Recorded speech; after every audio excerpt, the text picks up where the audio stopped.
After a while, Naruto stopped healing him and everyone saw that Anakin was almost as good as new. There we go now, by tomorrow you'll be good as new. Anakin looked at the Sith. I thought I was never going to say this, but thank you, Sith, he said. Please call me Naruto, until we get up this rock. Then thank you Naruto, for healing me. Their conversation was interrupted when Commander Bleak came in as well as Wag 2. General. Yes, Commander. We've got a separatist ship incoming. This is neutral space, Wag 2 said in concern. It won't be neutral for long, not if the separatists have their way, spoke Anakin as he got up. Wag 2's father walked in, his anger clearly showing. What menace have you brought to our village now, Jedi? He demanded. Father, you can't blame them. His son said. He's right, Naruto spoke up. The separatists don't even know we're here.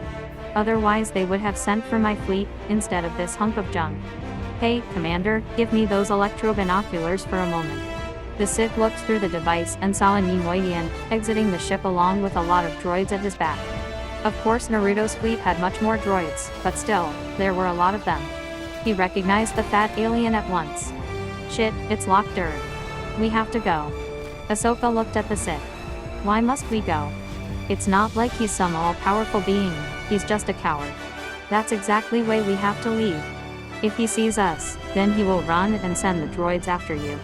Not that I care what happens to these people, but I owe them for healing me up, so we can't let them get in the crossfire, so we must leave, Naruto explained. Bayla knew that he was right. Then we will go and hide, she decided. Tiwaka, the old village chief stomped his walking stick on the ground. You better leave, your presence endangers us. Ahsoka was about to protest, but was stopped by Anakin, who put a hand on her shoulder and said, we shall leave right away. Very good. Now, I must see what our new visitors want, Tiwaka said, sounding a bit more at ease. As he said this, he started toward the ship that had just landed. When he arrived, he was greeted by the fat general.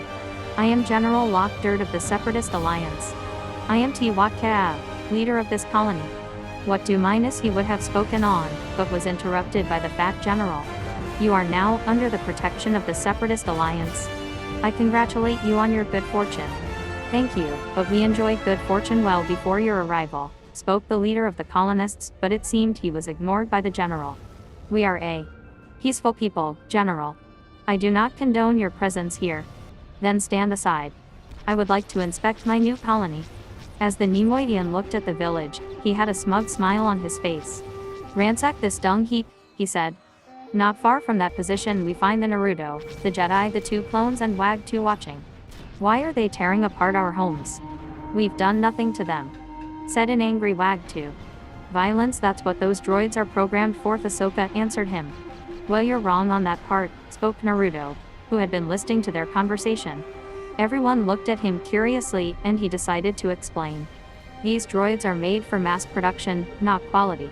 They are made so that they can overwhelm the enemy with their numbers, but their programming is so stupid that they miss half the time. Their fighting programming is made to be cheap and easy to make, thus they can't do anything on their own. That's why I use my own programming for them, so that I get their loyalty and a better army. They were surprised that he knew that much about the droids, and that he had his own army that was only loyal to him. Their thoughts were interrupted by Naruto. We have to leave, we'll be okay if we make it to the tall grasses, he said. With that they started to run towards the tall grass. Meanwhile, the droids had searched the whole place, and returned back to their general. There is no evidence of any weapons or Republic contraband, General, one of the droids beeped. In the future, we may conduct more periodic searches like this one in order to maintain security, spoke the general with a smug look on his face. Because we are such an obvious threat to you, Tiwaka said with sarcasm, but then spoke in a calm tone, we'll offer no resistance. Your species is smarter than you appear, the general said, and you could hear that it was not a compliment. With that the separatists left. Wag 2 ran up to his father. Father, are you okay? In response he got a nod. At least the Jedi escaped. Yes, but they nearly brought harm to our entire village. But now, thanks to you, we're safe to grovel before every petty tyrant who enters our system. You would mock our very way of life. I have just ensured we will have peace. Yes, but for the moment, and at what price? Are you not concerned about the Jedi at all? I have no quarrel with the Jedi, but we cannot help them without being drawn into their war. With those words he left for the main house. As Wag 2 watched his father leave, another of the Lurmen came up next to him. Tub, track the Jedi, Wag 2 told him. Follow them, and make sure they get off-world. Tall grass field. You know, I can't figure those villagers not wanting to fight, said Capitan Rex. No pride, I guess. I call it no courage, Ahsoka spoke up. Bayla, however, had a counter-opinion. Sometimes it takes courage to stick to one's beliefs, young Padawan, as any Jedi well knows. Naruto, however, spoke up as well. To stick to one's beliefs is noble, but to blindly follow them, then you become just another droid that can be reprogrammed. He took a small pause before he spoke again. We need to find a ship. And the only one around here belongs to the general. Rex looked confused. Wouldn't you be stealing from your own allies? First of all, that slime ball and I are not allies. He is lower than the dirt I walk on. He is a coward that does everything for money, and doesn't have allegiance to anyone. Second, I've wanted to kill him for some time now, but Dooku would not give up his location to me because he was still valuable to the cause. He took a deep breath, then spoke again. But we need to find them first. He was interrupted by Ahsoka, who yelled, I think we just did. A probe droid appeared out of the tall grass. Anakin shouted out orders. Blast it. But before they could, the droid was sent flying past them and into the waiting hands of Naruto. Damn, you guys just love to destroy good droids, don't ya? As for the Jedi here that do use the Force, you could have used it. It's a simple technique called Force Pull, you learn it like when you're a Padawan. For their part, the Jedi had the decency to look at least a bit ashamed. As for the droid you wanted to destroy, it can be used for us, it just needs a bit of reprogramming. Does anyone have a data pad? In response, Commander Blee gave him the pad and Naruto thanked him, then started to work on the probe. After a while it was done. Okay, here we go, Lucky is online, he said. The droid started to make buzzing and beeping noises. Anakin looked at him then spoke. You're really good at programming droids. Why thank you, Skywalker. Now let's see where they have their base of operations, Naruto said before turning towards Lucky and spoke. Now, buddy, show us where that base is hiding. With that the droid took off, and everyone started to follow after it. After a while, they came up to a big tree and saw that the droid was going up it, so they followed him.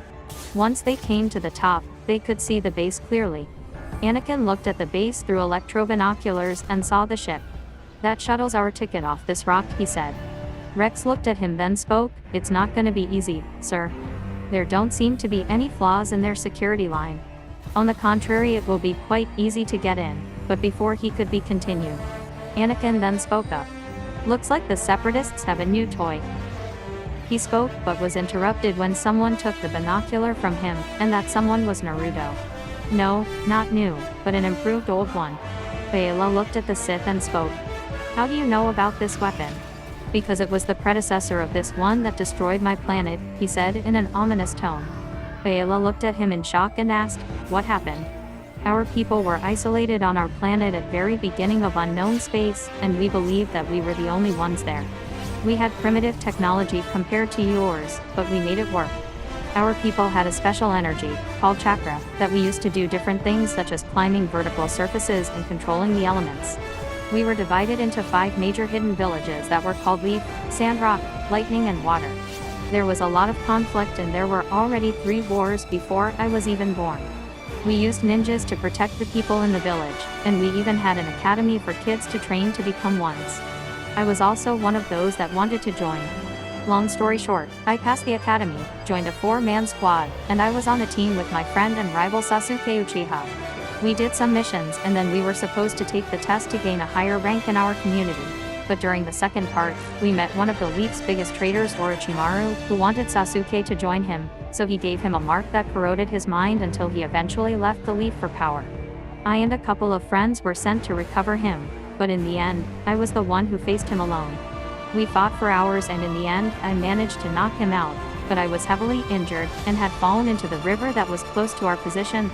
I held on for dear life, but I was weak, as I had a hole near my heart. When my teacher came, he saw us both then chose to take the Uchiha back to the village and left me for dead. I slowly sank to the bottom of the river, and there I was so angry that I tapped into the power of the dark side and saved myself from the river. That is how Dooku found me, and after he found about my people he deemed them too dangerous to live. He used the prototype of that weapon to destroy my planet. It left nothing but a wasteland. The sudden destruction of life destabilized the planet's core and it exploded. As he finished, they saw the capsule fly far in the air before plummeting towards the Earth. When it hit, a large fire exploded from the blast site and stretched out, destroying anything organic in the process. When the Jedi and the clone saw this, it immediately conjured nightmare images of such a thing happening to a whole planet. Everyone looked down in sadness, and the two female Jedi even started to cry. But what no one expected was for Ayla to suddenly hug the Sith from behind. "You have so much pain, and you went through it all alone. I'm so sorry." Naruto looked shocked at first, then he smiled, and put his hand on hers. "You don't have to apologize, you weren't there and I don't blame you for it." He gently took her hands from around her neck and turned around. "Now, no more tears on that beautiful face. We have a ship to steal and a colony to help," he said while wiping the tears off her cheeks. Ayla smiled and nodded her head. However, Commander Blee spoke up. "How are we getting in?" "Well, you just leave that to me," said a smirking Naruto, who then took his lightsaber from Ayla and disappeared. Everyone decided to move closer, and what they saw was amazing. Naruto appeared on top of one of the spider cannons and stabbed it, then jumped on top of the other one without being noticed and destroyed this one like the last.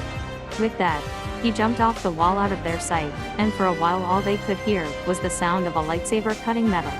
When they came close, they saw the door open wide. Inside, they found Naruto next to the ship transporting 2 shield generators onto the ship. When he was done, he looked at them and smiled. "What took you so long?" "I already have the shield generator on the ship, let's go." They all nodded and went to the ship, then flew towards the colonists. At the village, Wag 2 was having an argument with his father after he found out from his friend that the separatists were returning. "They're returning to our village," the healer pointed out. "They did not attack us before. There's no reason to think they will this time," his father replied. "This is war. But not our war." Twaka shouted. "We've done nothing to provoke them, and we will not." He paused for emphasis. "That is their way. So we will just lie down and be slaughtered. Father, even if we don't fight the separatists, we must defend ourselves. Mounting a defense is still engaging in battle. If we sacrifice our beliefs, we're no better than they are." He took a small pause again. "Our philosophy has helped us to survive for generations, and we will not change our morals now, or ever." Just then, the ship landed at the entrance to the village.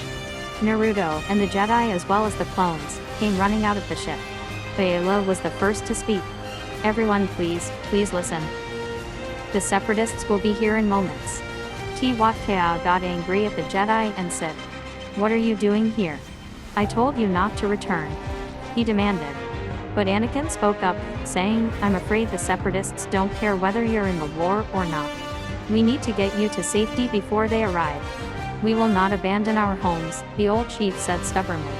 "But they've got a new weapon," spoke up Ahsoka. "It'll burn this place to a crisp." She looked around the village and shouted, "Is this what all of you really want?" Twaka spoke again. "If it is our destiny to be destroyed in your war, so be it." Naruto and the Jedi used the Force to put a wall of pots in way of the droid army.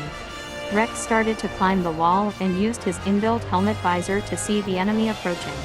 "Droids inbound. We've got 8 minutes tops," he reported. "All right," Anakin said, "let's get these shield generators in place." General Lockdurd was feeling very satisfied with himself as his army approached their target. He could already smell victory on the air. "When Count Dooku sees how successful my weapon is against civilian targets, I will no doubt be promoted to a more substantial position within the Alliance." "Right," said his droid aide, and it almost sounded sarcastic. "Well, the villagers appear to have put some pods together in a barrier around the village." "Pods? How quaint." Then, looking through his binoculars, he explained, "Jedi. What are they doing out here?" Back at the village chief Twaka saw what the Republic soldiers were doing. "Halt. Pray stop what you are doing. Stop building that wall. I did not ask you to defend us." Anakin spoke without breaking the rhythm of his work, saying, "This battle is inevitable. You can stand by your beliefs, but let us stand by ours." Twaka walked away with an angry look while his son stepped up next to Naruto. "Thank you for what you're trying to do. I'm sorry, but I cannot help. My father is very strong-willed and set in tradition. Many others agree with me, but we were raised under a very strict code. We must respect it, even if we don't agree. Naruto looked at him for a long time before speaking. You have your beliefs and you stand by them, just don't let them stop you from doing what you think is right. Then they all heard the voice of Rex, announcing their holding position. Naruto then spoke again. They're not going to charge us, not if they can hit us from long range first. Anakin got the idea, but if we can withstand that weapon, we'll draw them in. The droid stopped and General spoke. Prepare to fire. Goodbye, Jedi. Fire. Incoming. Yelled Rex. Power the shields. Shouted Anakin in response. Naruto and Ayla activated the shield generators, and they watched as the flames climbed the shield, but did not penetrate it. Now they'll have to get their hands dirty and meet us face to face, smiled Anakin as they stepped out of the shielded area to face the droid army. Lockdurd started to panic. As Squad 1, prepare to charge. The droids got in position, and he spoke again. Charge. Ahsoka spoke up in a worried voice. That's a lot of clankers. We got to stop them before they get through that shield, Anakin said. You guys deal with the first wave, I will take care of the rest, just give me some time, spoke Naruto as he extended his arms to the side as electricity started to crackle around his fists. The Jedi and the clone nodded and charged. They started to destroy the droids in long sweeps, their lightsabers a blur of light in their hands. The droid that was in the tank next to Lockdurd started to count down. 5, 4, 3, 2, 1, 0. Sir, the first squad has been destroyed, it reported. The general got scared as he yelled Squads 2 and 3 attack. Ahsoka smiled. That wasn't so tough. That was just the first wave, Anakin said in response. Just as he was about to shout out more orders, the sky started to darken and the sound of lightning was heard.